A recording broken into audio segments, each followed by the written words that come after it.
Eddie Murphy is over the top, and that's part of the charm. Y'all safe? Everybody safe? There's no seatbelt in the middle. Fuck a seatbelt! We on the edge!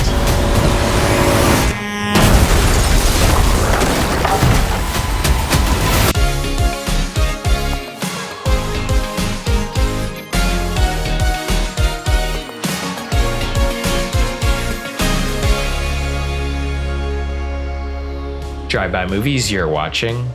Fresh releases. My name is Blaze.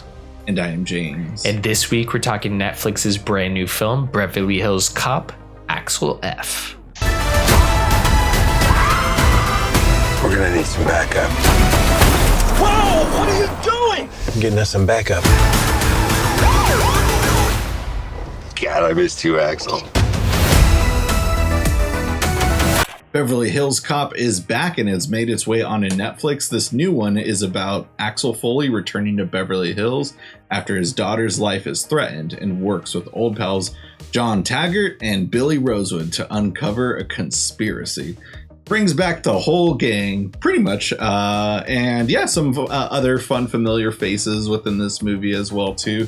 Is this going to fall into that nostalgia grab, or is it actually going to get some traction and get people say, this is actually pretty decent? That's what I'm hearing. What are your initial thoughts coming out of it, Blaze? Yeah, I have to say, I enjoyed this movie. I thought it was a little bit of a slow start, but I think once it starts getting into the meat and potatoes of the movie, there's some scenes that were absolutely laugh out loud hilarious. There's some awesome action set pieces, and I think overall this film really delivers. I only watched Beverly Hills Cop, the original, I think last year for the first time. So yeah, this is a newer kind of franchise to me. I still haven't watched 2, 3, or is this the 4th one, right? So, or is there a 4? Yes, that is correct. Yeah, there's 4 movies total. That includes this one. But I've only seen the first one. I grew up watching it multiple times on TV, but last year we watched it together, and I think that was my first time watching it uncut. Possibly might have rented it along the way in my teenage years, but growing up I always watched like the cable edit version. Yeah, I think this one really was as cynical as it is. There's like those just constant, rehashes, nostalgia kind of trips, remakes, reboots, all sorts of stuff, and this one actually felt like it delivered in bringing Eddie Murphy back to us. It seems like every time he's come back and done a movie, aside from obviously Coming to America, it seems like he's put his heart and soul and put the film on his back and literally carried it. This one is no exception. Yeah, that definitely was the case with Dolomite. I thought the story itself was better than the actual material of the script, but Eddie Murphy himself was fantastic in that movie. And overall, we reviewed it here on the show. We did enjoy that movie for the most part. But yeah, and again, he also carried, even though he wasn't even really the main character of Coming to America. And I haven't seen You People, but from what I heard, he also kind of carried that movie as well too, despite it like not getting generally the best reviews. Oh, he didn't carry that one. No one carried it. I mean, he carried it to the grave. Yeah, like the whole movie is just, it's one of the worst movies I've ever seen. Oh, okay. But with this movie, though, granted, I think what the strong suits with this movie is it doesn't try so hard to land Beverly Hills Cop doesn't really have any memorable lines. It has more memorable sequences within the movie. And I like that they didn't try to bring back ridiculous quotes like, example, I'll be back, Terminator Dark Fate, just hearing Sarah Connor like throw a grenade off a bridge and just say, I'll be back.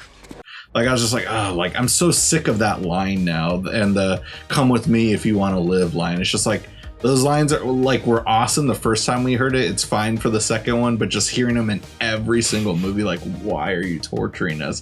And this movie doesn't feel like torture at all. It actually feels like a real movie, which, is weird to say, but like for a movie that's on Netflix, I was very impressed by the set pieces within this movie.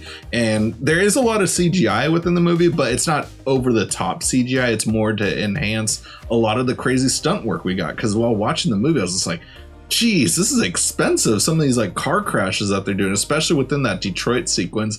I was just cracking up the whole time. I was just like, oh my God, all this damage he's causing. Ain't nobody trying to hear that you talking. Like he's gonna get like suspended for sure from this. Yeah, a lot of the situations like that are hilarious. It was cool to also see this, all the, obviously they shot in LA for this one. It was cool to see a lot of that stuff. In the beginning, they lost me because I was like, oh, is this whole movie going to be in Detroit? I was getting kind of pissed. Like in the beginning, like this is some bullshit. If the whole movie's in Detroit, like this needs to be in Beverly Hills. If that's literally in the title, come on, guys. Like, because I was like, how is he going to get back to LA? But he does. And I enjoyed seeing this week and next week we'll be talking about a film where I enjoyed seeing a lot of those Los Angeles locations. It's really fun to like pick those out if you're familiar with the area, of course. And I mean, there's probably another show somewhere where people from Detroit are saying how cool it was to see those spots that they recognize in probably where they shot this is Vancouver, I'm assuming. Yeah. Well, a fun fact about this movie, though, is it didn't affect my life, but I work in Century City. Century City is just a little west of Beverly Hills for those who don't live in Los Angeles.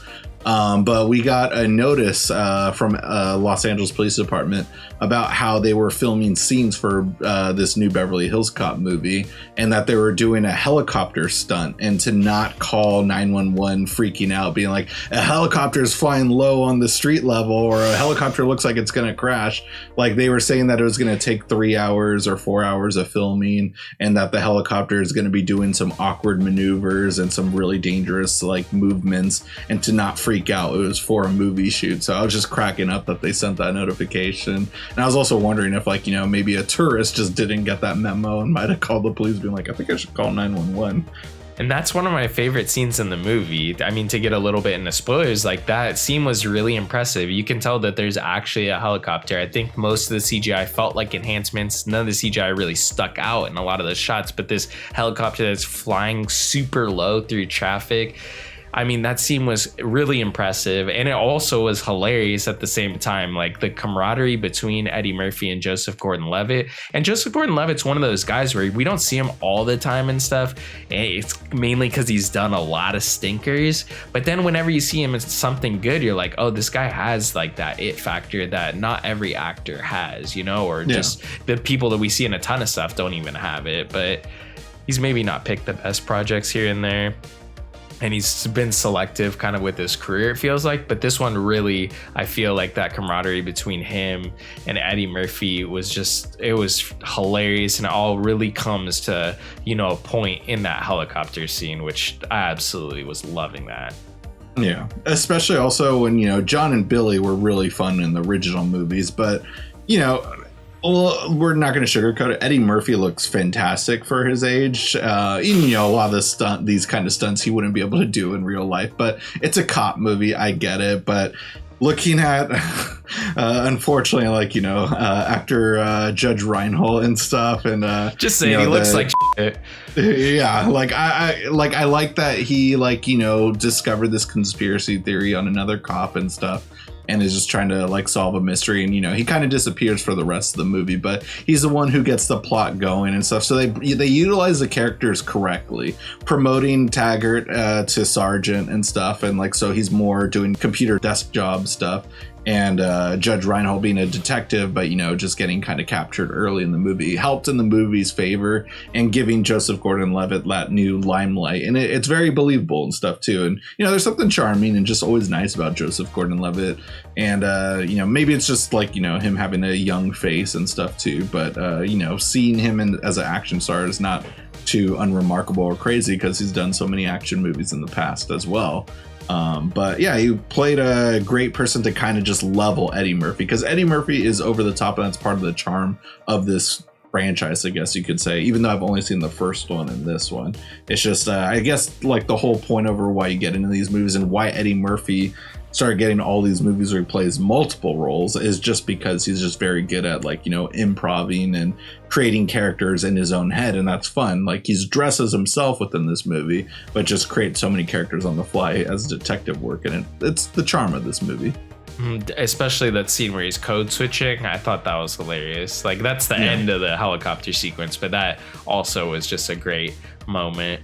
But yeah, I'd say this film, one of the things that definitely sets it apart and that I feel like really it nails that vibe, because they're trying to bring you back to the vibe. They're trying to bring you back to the nostalgia of what you enjoyed from the first movie. And something that really solidifies that and brings us there is the score. I thought the score and compositions in this film was really well done. The soundtrack, obviously, you know, they're using songs from, you know, an older era, specifically the 80s. And I thought that all of that was just absolutely cool, great to listen to, and really, you know, brought the movie kind of out of the 80s into the, you know, 21st century, obviously, and then kind of like back to the 80s in a way. So it was just something that tied the whole thing up together with a nice sweet little bow. And you know, maybe checking this out in the future, I feel like, again, maybe with the rewatch, maybe I won't be as glowing, you know, in the future, but I really did enjoy this as, you know, an evening movie on my couch. But I kind of wish I saw this in theaters in a way. I feel like it would have hit better.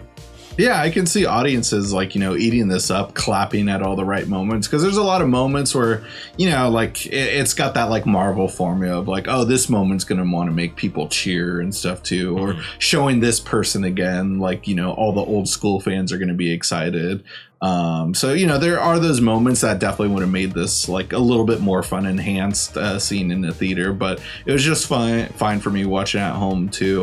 You know, I guess the one thing was just like Netflix doing a rehash movie of a franchise that nobody really, you know, everybody loves that franchise, but I wouldn't say it's like one that people have been craving for more movies from it too, especially when the third one was, I liked the little joke that Joseph Gordon-Levitt said, "Not your finest hour," just because I assumed that was a joke on just how that third one was a bad movie. And I guess after doing some research, that is not really a well-liked movie. So definitely. Yeah, I'd say like if you guys have Netflix, which I feel like most people do, at least give this a try. But if you haven't watched the originals, maybe at least try and watch the first one like I did. Yeah, I think that's all you really need to see, just the first one and this one. But, you know, if you really enjoyed that first one, keep going through it.